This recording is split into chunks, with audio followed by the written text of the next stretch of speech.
నందననామ సంవత్సరం తర్వాత జరుగుతున్న ఈ 3వ నెల వెన్నెల కార్యక్రమాన్ని మనం ప్రారంభించుకున్నాం. ఈరోజు చాలామంది విశిష్ట అతిథులు మనకి చేస్తున్నారు. వాళ్ళందరికీ మన సాయి సదన్ భక్త బృందానికి సత్సంగ ఆత్మీయులందరికీ కూడా వినమ్రపూర్వక స్వాగతం తెలియజేస్తున్నాం. ఈరోజు ఏదైతే మనం ఒక మంచి సంకల్పంతో నెల వెన్నెల కార్యక్రమాన్ని ఒక వినూత్న రీతిలో పయనింపజేస్తున్నాము. ముచ్చటగా 3వ కార్యక్రమంలోనే ఈరోజు నెల్లూరులో ఒక చారిత్రక అంశానికి నాంది ప్రస్తావన చేస్తున్నాం. ఈ కార్యక్రమంలో ఈ వేదిక కొత్త అవ్వచ్చు, కానీ మనం చేస్తున్నటువంటి ఒక సంప్రదాయబద్ధమైనటువంటి పనులకు ఇక్కడ ఉన్నటువంటి ప్రతి మనుషులు ప్రతి వారు సాక్షిభూతాలుగా ఉంటున్నారు. ఎందుకంటే ఈరోజు ఈ 3వ కార్యక్రమంలోనే ఈ జిల్లా చరిత్రలో శాశ్వతంగా నిలిచిపోయేలాంటి ఒక పనిని మనం చేయబోతున్నాం. నెల్లూరు జిల్లాలో నుంచి తొలి ద్విభాష వెబ్ జర్నల్ని ఈరోజు ఇక్కడ మనం ఆవిష్కరించబోతున్నాం.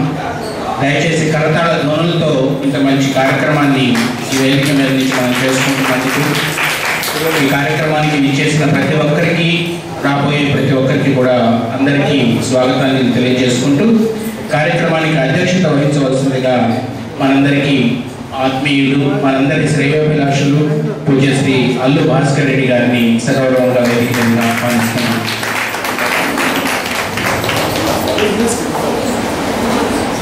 అలాగే ఈ కార్యక్రమానికి చాలామంది పెద్దల్ని ఆహ్వానించున్నాం. అయితే ఈరోజు ఇతర కార్యక్రమాల వల్ల ఏదో ఒక సమయంలో వారు మనతో జాయిన్ అవుతారని ఆకాంక్షిస్తూ విచ్చేసినటువంటి వయసు రీత్యా చాలా పెద్దలు, సాహిత్యంలో అది ఒక సంప్రదాయ సాహిత్యంలో, పద్య సాహిత్యంలో ఇద్దరు కూడా అత్యంత మేధావులుగా, ఎవరికి వారు సాటిగా ఇద్దరు రచయితల్ని మనం ఈరోజు ఆహ్వానించున్నాం. వారిలో త్వరకవి వెంకట బాలకృష్ణమూర్తి గారు, రామానుజం లాంటి సుప్రసిద్ధ భారతీయ గణిత శాస్త్రవేత్త మీద సమగ్రమైనటువంటి జీవిత పరిశోధన చేసి గ్రంథాన్ని వెలువరించారు. అలాగే ద్రౌపదిని ఎవరైతే ఒక అశ్లీలంగా ద్రౌపది పాత్రని భారతీయుల మనోభావాలు దెబ్బతినే విధంగా ఒక గ్రంథం సంచలనాత్మకంగా ఒకానొక దశలో తెలుగు సాహిత్యంలో వచ్చిందో అది చూసి చాలా దుఃఖపూరితులై ద్రౌపది భారతీయ స్త్రీలలో ఎంత విశిష్ట స్థానాన్ని పొందుందో తెలిపే విధంగా వెంటనే ద్రౌపది పేరుతో ఒక గ్రంథ రచన చేసి ఆ ద్రౌపది యొక్క గొప్పతనాన్ని సమగ్రంగా సమూలంగా ఆవిష్కరించినటువంటి పెద్దలు. 76 వయసులో వారు మొన్న వారి ఇంటికి వెళ్ళినప్పుడు ఇంటర్నెట్లో ఆయన చేస్తున్నటువంటి అనేక ప్రయోగాలు, వినూత్న అంశాలు, చాలా పురుష సూక్తం మీద అనుకుంటాను ఒక అద్భుతమైనటువంటి కార్యక్రమానికి వారు నాంది ప్రస్తావన చేస్తున్నారు. సన్నిధిని ఏదైతే మనం ఈరోజు ఆవిష్కరించబోతున్నామో దాంట్లో మనం చెప్పబోయేదంతా కూడా భారతీయ సనాతన సంప్రదాయంలో, ఋషి వాక్యంలో ప్రతి అంశాన్ని విశ్లేషించి ఉన్నారు. కేవలం ఈ ఆధునిక తరానికి ఆధునిక విధానంలో అందజేయడమే సన్నిధి ప్రధాన లక్ష్యంగా మనం వేయబోతున్నాం ప్రతి అడుగు. అందుకు ఇటువంటి రచయితలు ముఖ్యంగా మనకి ఎంతో అవసరం ఉంది. వారి అనుభవం, వారికి ఉండేటువంటి సాహిత్య ప్రతిభాశీలత ఇవన్నీ కూడా రాబోయే రోజుల్లో సన్నిధిలో కూడా మనం వెలువరించబోయేదానికి నాంది ప్రస్తావనగా ఈరోజు వారిని ఆహ్వానించుకున్నాం. ఈ ఇద్దరు రచయితలు కూడా వారి రచన నేపథ్యాన్ని కూడా మనకి 22 నిమిషాల పాటు మనకి వివరించి వారి అనుభవాలను మనతో పంచుకుంటారు. పెద్దలు త్వరకవి వెంకట బాలకృష్ణమూర్తి గారిని సగౌరవంగా వేదిక మీదకి ఆహ్వానిస్తున్నాం.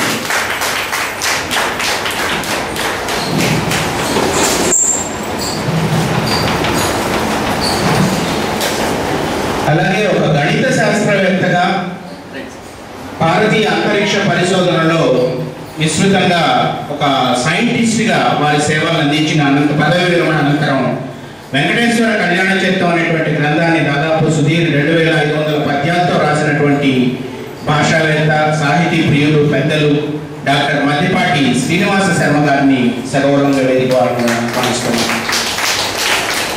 జీవితం మొత్తం ఒక అంతరిక్ష పరిశోధనలో భారతీయ ప్రతిష్టాత్మక సంస్థకు తమ సేవలను వినియోగించి పదవి విరమణ అనంతరం ఏమాత్రం విశ్రాంతంగా ఉండకుండా అవిశ్రాంతంగా సాహితీ సృజన చేసేదానికి శ్రీ శర్మ గారు నడుం కట్టున్నారు. వారి నుంచి మరిన్ని గ్రంథాలని మనం ఆకాంక్షిస్తాం. అలాగే వృత్తిరీత్యా వైద్యులు, వైద్య నిపుణులు, ముఖ్యంగా యూరాలజీ లాంటి ఒక కీలక విభాగంలో, అలాగే ప్రవృత్తి రీత్యా భారతీయ ఆధ్యాత్మిక తాత్విక అనుభవాల్ని వచ్చి ప్రవచించడంలోనూ చదవడంలోనూ విశిష్టమైనటువంటి అనుభవం చూపించేటువంటి రామకృష్ణ సేవా సమితికి అధ్యక్షుడిగా ఉంటూ అనేక కార్యక్రమాలని, ముఖ్యంగా వైష్ణవ సంప్రదాయంలో ఉండేటువంటి అనుభవాలను వారు నిత్యం చదువుతూ మనందరితో పంచుకునేటువంటి మన సత్సంగానికి అత్యంత ఆత్మీయులు డాక్టర్ మోహన్ రాజు గారిని సర్వరంగ వేదిక మీద ఆహ్వానిస్తున్నాం.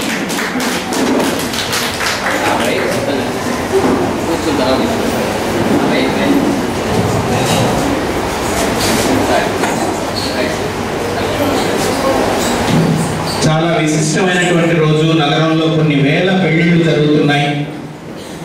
అనేక వేద మంత్రాలు ఈ నగరం అంతా కూడా ఈరోజు మార్మవుతున్నాయి. మంచి భావాల్ని, మంచి సంకల్పాల్ని, మంచి ఆశయాల్ని, మంచి ఆలోచనల్ని ప్రచురించే దిశగా మనం నెల వేనల్లో ఈరోజు మరిన్ని మంచి మాటల్ని, మంచి కార్యక్రమాల్ని ఇది క్రమం తప్పకుండా కొనసాగించుకునే దిశగా ఒక ప్రామాణికతకి, ఎలాంటి ప్రచార ప్రలోభాలకి దూరంగా మన పన్నెండు మనం చేసుకుంటూ వెళ్ళేటువంటి ఒక కొత్త సంప్రదాయాన్ని నెల్లూరులో ఈ నెల సాహిత్య కార్యక్రమాలు మనం చేసుకోదలుచుకున్నాం. హైదరాబాద్లో దాదాపు 18 ఏళ్ళుగా ఈ కార్యక్రమాలు జరుగుతున్నాయి.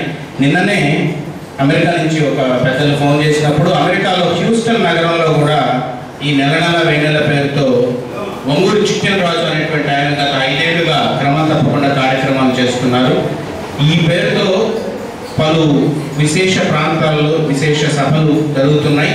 దీనికంటూ ఒక ప్రత్యేకతని క్రమంగా కొన్ని వేల మంది ఈ కార్యక్రమాల్లో పాల్గొనే రోజుని మనం ఆకాంక్షిస్తూ ఈ కార్యక్రమాన్ని పెద్దలు పూజ్యశ్రీ భాస్కర్ రెడ్డి గారు ఈరోజు ప్రారంభించుకోబోయే సన్నిధి వెబ్ పత్రిక యొక్క లక్ష్యాల్ని, వాటి పరిచయాన్ని చేసి తర్వాత మనకి వెంటనే సన్నిధి పత్రికని ఆవిష్కరించుకున్నాం. ప్రెస్ వాళ్ళంతా కూడా ఎదురు చూస్తున్నారు. ఆ తర్వాత